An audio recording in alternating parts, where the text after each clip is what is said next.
Нэгдүгээр бүлэг. Юунчэ ба Сяачэ. Юунчэгийн ухаан санаа асуур сэргэлээ. Юу болоод байна? Би яагаад амьд байгаа юм бэ?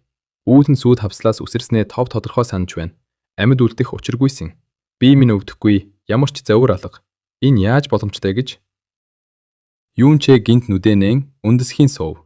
Тэрбээр зөөлөн хэвтэрт байх бөгөөд дээд нь үлгсэн улаан туг баярын уур амьсгал оруулна. Өө, Сяачэ, чи сэрчих үү? Охины гайхсан дуу чихнийх нь хажууд дуулдаж, нүдэнд нь нэгэн бүсгүй туслаа. Ногоон дээгтээ 15-6 орчим насны тэр охин цас мэд цагаан царай, инхри ягаан уруул, элдэмхэн хамартай ажээ. Тонголог булаг мэд нүдэнд нь чин сэтгэлийн баяр баясгал тодорч, царайнаас нь инхри зөөлөн төрөх цацарна. Ийм баячир насандаа ийм үзэсгэлэнтэй юм чинь хожим ямар хатагтай болохыг төсөөлөхөд ч бэрх. Юунчэ дэрэгдэх охин руу ширтэж байснаа өөрийн мэдлгүй. Баг авгагчээ химэн шивнэлээ. Охин хаш цагаан гараа Юунчэгийн духан дээр тавьж үзээд санаа намарсан бололтой. Ямар аштай юу? Халуун чинь буучгаж. Намайг үхтэл минь айлглаа шүү. Сяачэ, би чинь зүгээр үү? Өвдөж байгаа газар байна уу? Охины хайр халамж дүүрэн харцтай толгормогц Юунчэ модож орхив. Тэрбээр юу ч үгүй хоосон орон зайр өгүүлрэн толгоос ихсэрлээ. Чи эндээ хэсэг амарч бай. Би өвөөд чинь сэрснийг чинь дуулгая. Өнөөдөр чиний хормын өдөр шүү дээ. Чамааг ухаан алдахад өвөө чинь сандарсандаа бараг л галзуурах шахсан. Сэтүү эмчийг авчихаар өөрөө явсан. Охин ихэд яарсан тул Юунчэгийн хачин байдлыг анзаарсангүй. Тэрбээр Юунчэг орон дээр нь буцаан хэвтүүлээд яаран гарч чадав. Хаалга хаагдахтай зэрэгцэн Юунчэ үндэсхийн сууж толгоогоо чанга атглаа.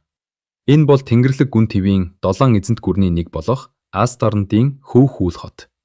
Харин тэр бол Сяогийн 5 дугаар ахлагч Сяалегийн цорын ганц ач хүү Сяачэ. Энэ жил тэр 16-наас хүрч буй. Энэ бол түүний одоогийн бие. Гэтэл гинт цэнхэр үүр твийн 20 жилийн дурсамж нь одоогийн ой санамжтай нь холилдож, толгойг нь эргүүлж орхив. Би Сяачэ юм бол яагаад надад цэнхэр үүр твийн дурсамж байгаа юм бэ? Цэнхэр үүр твд үхээд энэ биед шилжчихсэн хэрэг үү? Үгүй ээ, би гарцаагүй Сяачэ юм. Энэ өрөө бага насны минь бүх дурсамж дэндүүц танил байна. Энэ бол өөрийн биеэр туулсан амьдрал болохоос бусдын ой санамжийг хулгаасан хэрэг биш. Тэгвэл цэнхэр үйл твийн амьдрал бүхэлдээ зүүд байсан хэрэг үү? Жүвэ юун хавцлаас үсрээд л жинкнээсээ сэрсэн хэрэг үү? Гэвч тэр 24 жилийн хайр өшөө хорсол бүх үйл явдал өчигдөр мэд тодхон байхад яаж ердийн нэг зүүд байх вүлээ?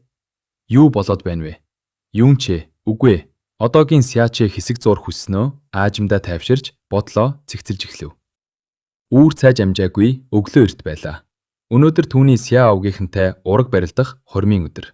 2 цагийн өмнө баг авгагч нь түүнийг сэрээж хормын улаан дээлийг нь өмсгөн өөрийн гараар хийсэн агшаамсаа өгсөн. Тэр агшаамлыг идмэгцээл биенийх нь хамаг тэнхээ барагдаж юу босныг ч санахгүй ухаан алджээ. Тэгээд л одоо сэрж байгаа нь энэ. Аманд нь хачин үнэр амтагдахад Сяачэгийн царай барив. Эн чин зүр хөхүүдэгч нундаг байна шүү дээ. Цэнхэр үүр твд Тэнгэрлэг хорт сувдыг биедээ тээж явсны хогт тэрбээр дэлхийн бүхийд хорыг мэддэг болсон юм. Үнэрлэг төдийд л нэрийг нь хэлж чадхаас гадна тэрхүү сувдны ачаар ямар ч хор түүнд нөлөөлдөггүй байв. Зүр хөхүүдэгч нундаг нь ховор өвс болон алюминий модны ягаан судал зэргийг хольж гаргаж авдаг усан дуусвал өнгөгүй амтгүй хор. Ууснаас хойш 10 секундын дараа амьсгад хураах бөгөөд ямар ч уус мөр үлдээдэггүй тул хүн бүрэл ердийн үхэл гэж андуурдаг.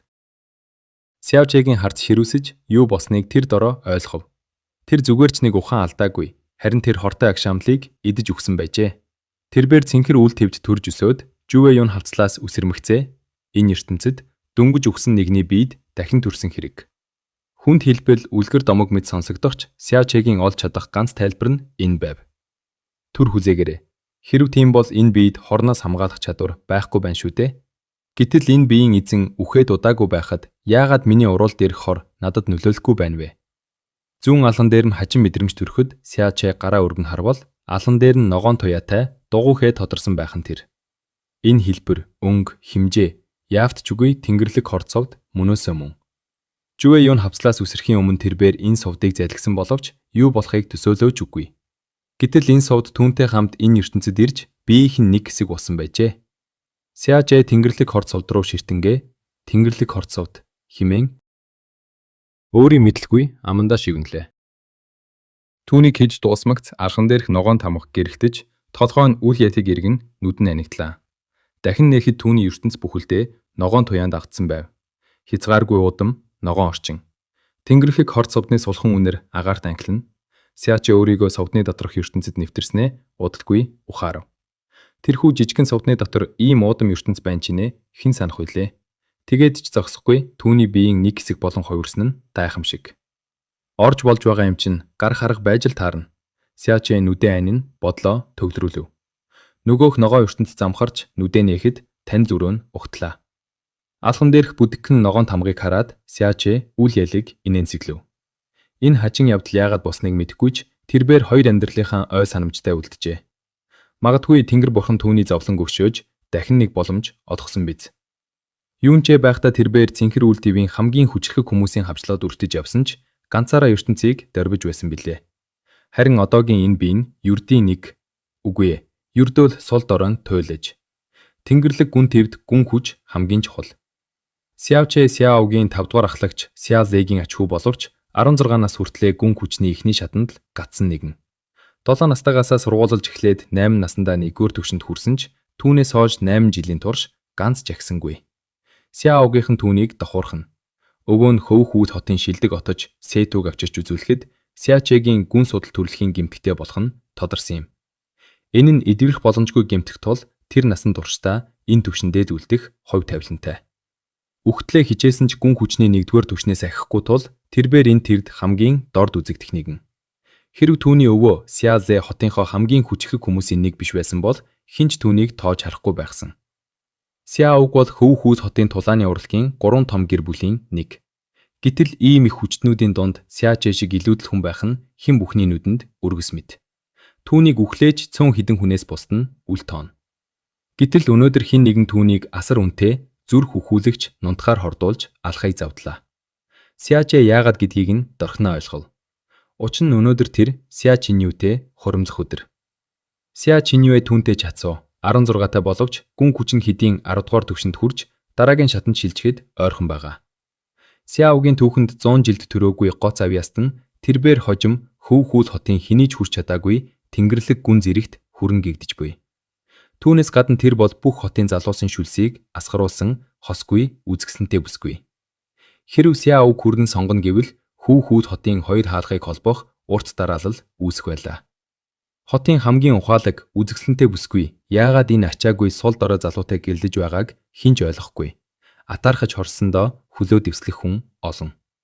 Энэ бол яах аргагүй үхрийн баасан дээр ургасан бадамж анхаа цэцэг байлаа. Сяочиньюэд сэтгэлтэй залуус Сяочэг үзэн ядах нь аргагүй бөгөөд хордуулж алахыг завтах нь сонин зүйл биш юм. Эмэгтэй хүн гэдэг үнэхээр л гай зовлонгийн үндэс юм да хэмээн Сяочэ орон дээрээсээ босохдоо амандаа өглөв. Гэвч Сяочиньюэгийн хот дөргөм үзэснэг санамгцаа тэрбээр чангаар инээж. Гэхдээ ийм ихнэртэй болно гэдэг чинь шинэ амьдралын маань сайхан эхлэл биш гэж үү?